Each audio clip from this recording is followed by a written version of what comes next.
From the Kansas City Sports Update Studio, this is the Richard Smith Show, where we talk about all things Kansas City Chiefs, brought to you by Arrowhead Update. Check us out on iHeartRadio, Apple Podcasts, Google Podcasts, Spotify, SoundCloud, Spreaker, CastBox, YouTube, Player FM, and all third-party applications. Check out the Richard Smith Show on Facebook platforms such as Arrowhead Update and Kansas City Sports Update. And if you cannot find us there, just Google or search The Richard Smith Show and Kansas City Chiefs, and I promise you will find us. How are we doing, Chiefs Kingdom? It is Tuesday, June 11th, and we have some Chiefs news to talk about here tonight. And with me to discuss this news is our analyst there at Kansas City Sports Update, Ryan Reed. How are we doing tonight, Ryan? I'm doing great. How are you this evening? Hey, I'm not doing too bad. Doing too bad. I'm excited to get to talk Chiefs here, and we have some news coming out of mandatory training camp that a certain Chris Jones is a no-show, which we all expected, and the man, wants to get paid. Obviously, needs to get paid. He had a productive season last season and put up some huge numbers. Ryan, what's your take on Chris Jones being a no-show here, and do you really think that it's going to affect the Chiefs into upcoming season, or will we get this deal done? Calm down, Chiefs Kingdom. We're going to be all right. This is not a new game. We've seen it done with players before. I have a lot of confidence in a deal getting done before it starts to affect his performance in the upcoming season. With that being said, from what I understand, he's asking for somewhere around $20 million a year. I'm not seeing him worth it. If he sticks to those numbers, his agent wants him to stick to those numbers, I wouldn't be surprised if we let him walk. One season doesn't justify that kind of money. That's my opinion. I'm not Veach. That's why Veach gets paid the big bucks, because he knows this stuff better than I do. But I'm not ready to commit to Jones like that. We've seen what happens. We've watched players that we've put a lot of money into defensively, and they just nosedive afterwards. Their performance isn't even close, or we start dealing with injuries. I think we should be a little gun-shy with that. But I also think that Chris Jones is just highballing with that $20 million a year, and they'll meet somewhere in the middle, and we'll be all right. And I agree with you. I feel like we're going to get something done too. But it's been made very well known to Chris Jones by the Kansas City Chiefs organization that, look, they're willing to hold out too. And so with that being said, I mean, we could have something ride out for a little while here. And look, even if Chris Jones does move on to another team, we've got a lot of formidable assets on the defense to carry us to a Super Bowl. Would I like to see Chris Jones in a Kansas City Chiefs uniform? Absolutely. Do I think we'll get it done? Yeah. Even if we don't, we can still slap the franchise tag on, this upcoming season. But will that do any good with us already, having problems with negotiations? So, I mean, do you think that throwing the franchise tag on him is something that we could exercise? I don't think it'll get that far. I really think it will get taken care of. I'm not even going to worry about that yet. I've got faith in our organization. Like I said, we've seen this game before. We're watching two different sides of a business deal negotiate. Nobody's going to back down quite yet. But somebody's going to give a little, and then it's going to get the ball rolling, and we'll get some numbers straight, and we'll see Chris Jones in a Chiefs uniform. I don't think we really need to worry about it. Mm-hmm. Yeah, I think really it's just more or less something to talk about right now because the man is absent from this training camp.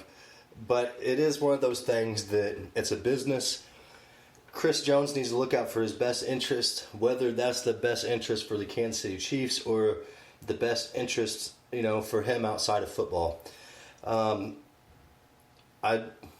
pretty confident we'll see Chris Jones on the field here this season. I'm not in a panic mode, and nobody else should be either. So, with that being said, I'm not going to waste too much time on Chris Jones because realistically, nothing's happening here. It's just all speculation at this point, and we just need to get a deal done. So, with that being said, we're going to move on to our next segment here, and I'm going to let Ryan take off on this. And in this segment, we're going to talk about the 3 NFC teams that we would think would cause the biggest threat to the Kansas City Chiefs, or the Kansas City Chiefs should be, scared of playing in a Super Bowl. I don't want to necessarily say scared, but there's some NFC teams that are intimidating, and we're going to break those down. And Ryan, I'm going to let you take off with that. Shoot, tell us about the NFC. Where are we at here? My 3 NFC teams that I think would give us the biggest problem at this point, if we were to make it to the Super Bowl, my number 1 would be Seattle. The reason being is that Seattle team started getting really good towards the end of last season. They were the one team that I felt beat us all game long last year on pretty much all 3 sides of the ball. We just could not put anything together. That Seattle team looked like they were prepared for us when nobody else in the whole season has. Nobody, everybody seemed to struggle against our offense. We'd always find something in the special teams, but they just, all 3 sides of the ball, dominated us. I will say the word dominate. I don't feel at one point in that game we were in control of it. So that would be the one I would be the most scared of right off the bat. Now, they're on my list. What do you think about? I'll say they're on my list. Seattle on your list. Yes, they're not number 1, but they are on my list. Continue, though. What's your number 2? My number 2, and this is almost a coin toss between my number 2 and number 3. But I'm going with Chicago. I think they would be my number 2 biggest threat. The reason I gave them the edge was because of Matt Nagy. That might be an advantage, because if anybody knows our system, it's Matt Nagy.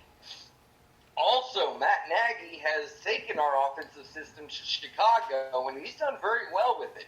He's got the gadget plays that work. He's got a serviceable, almost a good quarterback in Trubisky. But that Cohen guy, man, he can run, he can catch, he's dangerous. So you add that to that defense that they have, that's scary. That's a very tough team to play. Do you have Chicago on your list? I do have Chicago on my list, and they're still not as high, but they are there. So let's hear your number 3 here. What's up with your third team that's really on your radar? I doubt anybody else would pick this, but I'm going with the Dallas Cowboys. Shot out of left field. I hear the sign.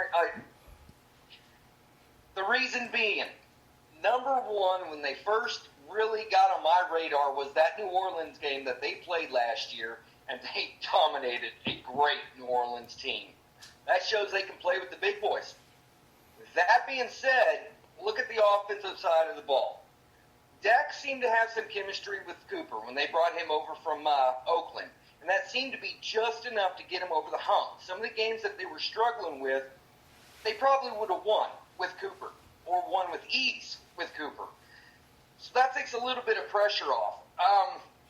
Then you've got that offensive line. That's a great offensive line. They're great at pass blocking, which has given Dak that time to find the receivers down there. But the biggest thing is Ezekiel Elliott. They can pound that football. They can run it up and down the field all day long.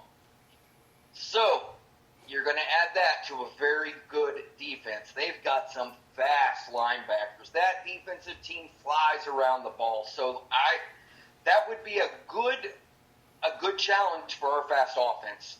So I know, Dallas, you weren't expecting that one, but I'm excited to hear what your different one was, since we both said Chicago and Seattle. Man, I'll tell you what, I never thought you would have said Dallas. That definitely took me off guard there. But look, I've got 6 teams here that I'm really looking at, and I'm just going to touch base on 3 of them real quick and tell you why I think they might not be anything to worry about, because I promise you these are on somebody's list. But I want to break down why they're not something for the Kansas City Chiefs to worry about. Number 1, not to worry about, Minnesota Vikings, as well as the Philadelphia Eagles. Okay? And the reason why I say this, is these two franchises have been in a quarterback debacle for like the last 5 years. And I want to touch base on a Vikings team that has put, 8 starting quarterbacks on the field since 2005. I mean, what can you do with 8 starting quarterbacks? It's a quarterback carousel, and that's really all it is. And so let's talk about the Eagles as well. Doug Peterson, you messed up, guy. I'm going to put it to you like this. Kansas City, do you remember back in the day when we took Elvis Grbac over Rich Gannon? And what did Rich Gannon do? Rich Gannon left and went to the Raiders and took them to the Super Bowl. You're telling me you dished off your starting quarterback at Nick Foles. Well, he might not be your starting quarterback, but he's the guy who's won your championship. But you dish off the guy who has put you in that spot, and you send him to a Jacksonville team who is locked and loaded and ready to roll. Y'all pulled a Elvis Grbac, Rich Gannon move in my mind. So, Doug Peterson, look, you are a product of Andy Reid, but I feel like you messed up there. There's one team that's on the outside that I'm really with you, Ryan. You kind of changed my mind about this team. The Seahawks.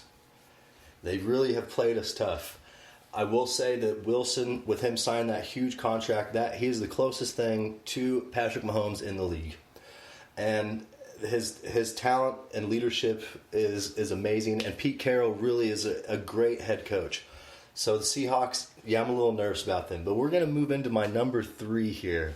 My number 3 is a Matt Nagy-led Chicago Bears team. Okay? And look, there's not a lot of huge names on the Chicago Bears team. But Mitchell Trubisky has proven himself. Khalil Mack is really a huge prime-time player. But in my mind, it's a system team. Nagy knows what he's doing. He's taken control of this organization and made it his own. And the Bears are a formidable threat for anybody in the AFC or NFC, in my mind, as far as playoffs or Super Bowl. That's one team you really got to look out for. It's a great defense. And in Kansas City, look, I feel like Patrick Mahomes can throw it around the field against anybody. But a Bears team might challenge him just a little bit more. We'd have to see about that. So my number 2 team is a Sean McVay-led Los Angeles Rams. And how can I not say something about the Rams when they have a Jared Goff, they have Brandon Cooks, they have Todd Gurley, they have Donald, whatever his first name is, they have Akeem Talib, Marcus Peters. I mean, they still have such an amazing squad and the perfect venue for an all-star cast like they have in the LA Coliseum. You go play them in the LA Coliseum, I promise you're in for a dogfight. So I worry about the Rams. My number 1 team that I'm worried about is the Sean Payton-led New Orleans Saints with Drew Brees and those boys. Because Drew Brees, you cannot ever count that dude out, ever, ever, ever. And there's something about this team. Let me tell you one thing real quick that I'm gonna throw out there. Alvin Kamara, that cat runs like a Kareem Hunt. That dude runs lights out. He is a monster running back, putting up huge, huge numbers.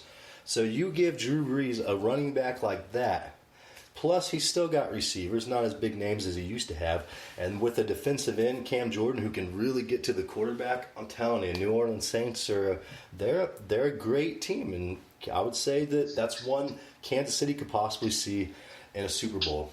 So with that being said, I know that our top 3 aren't exactly the same, and we never expect them to be. If they were the same, obviously we wouldn't be doing a show like this. It would be boring. So with that, that's my top 3. That is Ryan's top 3.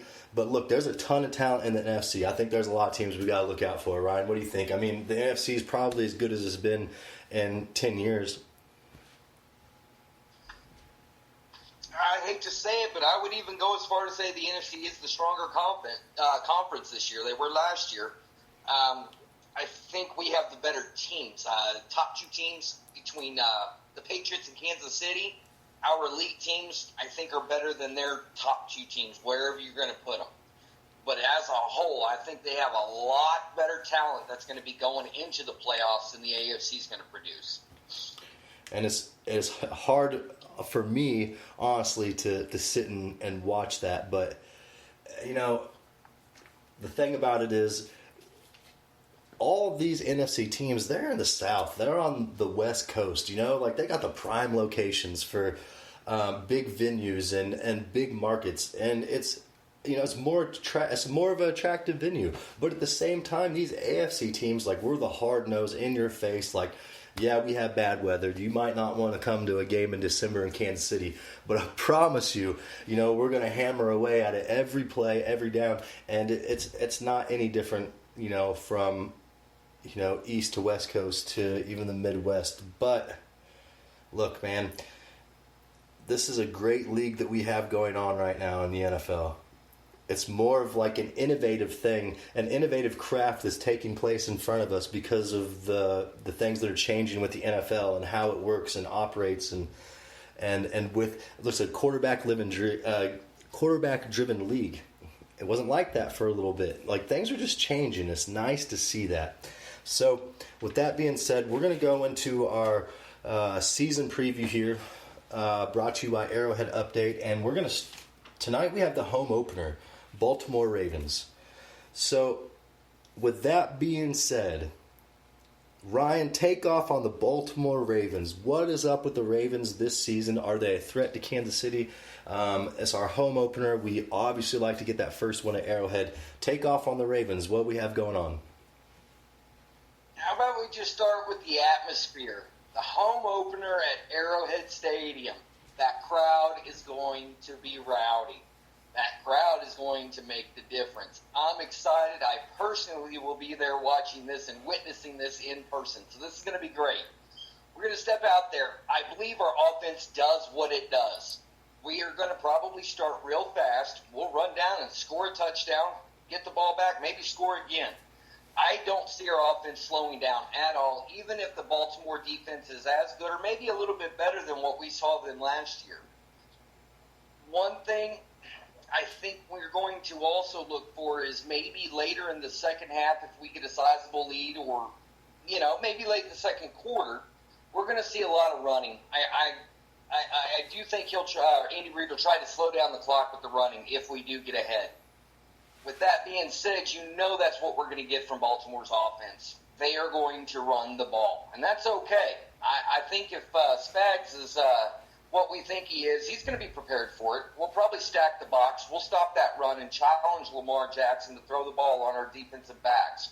I like that matchup, too. I think we've got the defensive backs that can actually put some pressure on that receiving core and make Lamar Jackson throw passes that he's not comfortable with, or even better, hold on to that ball longer than he wants to, because we know he'll put it on the ground for us. It should be exciting. I don't think we're going to need the Mahomes magic that we had last year.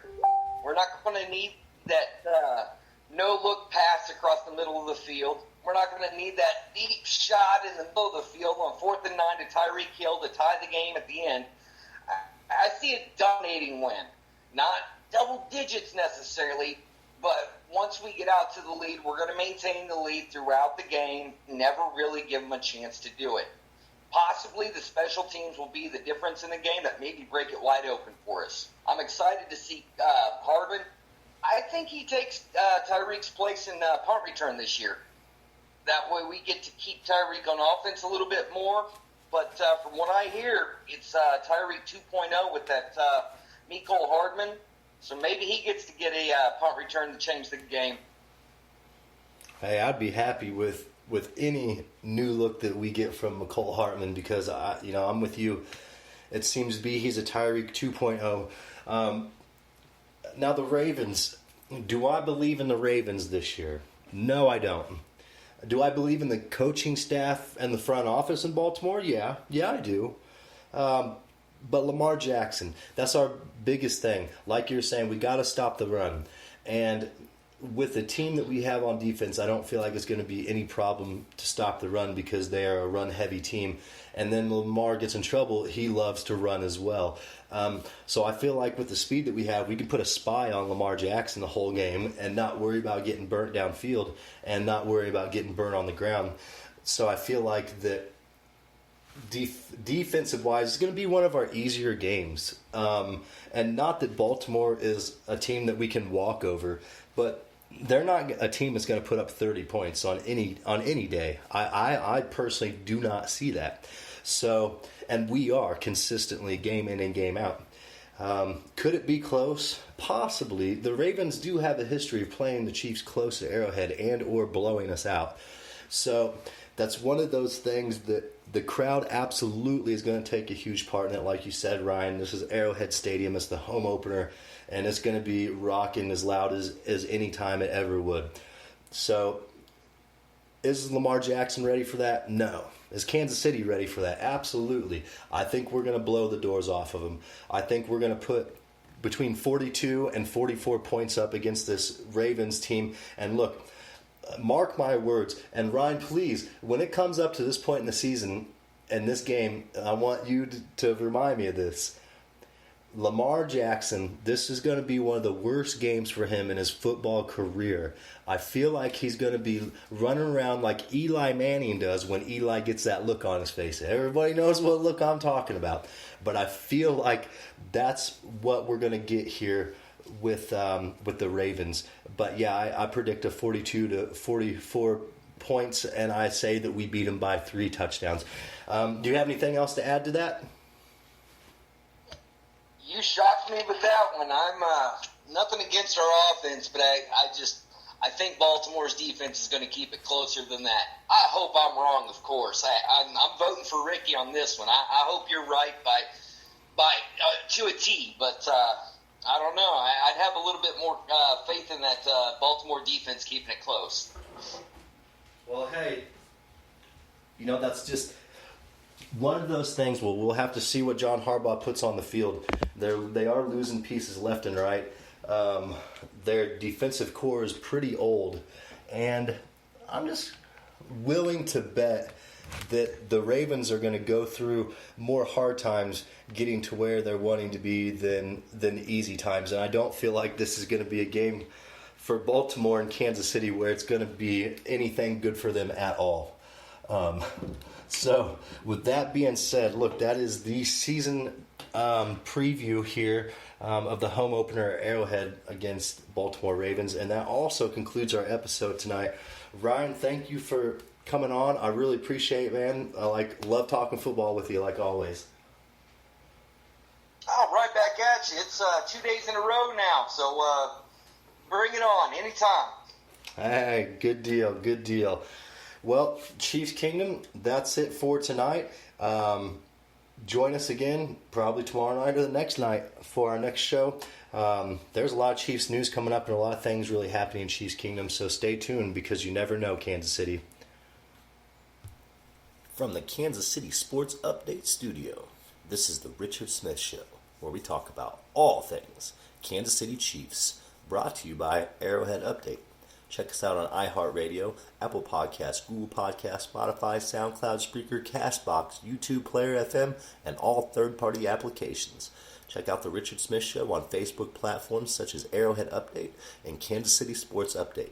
And if you cannot find us there, just Google or search The Richard Smith Show and Kansas City Chiefs, and I promise you will find us.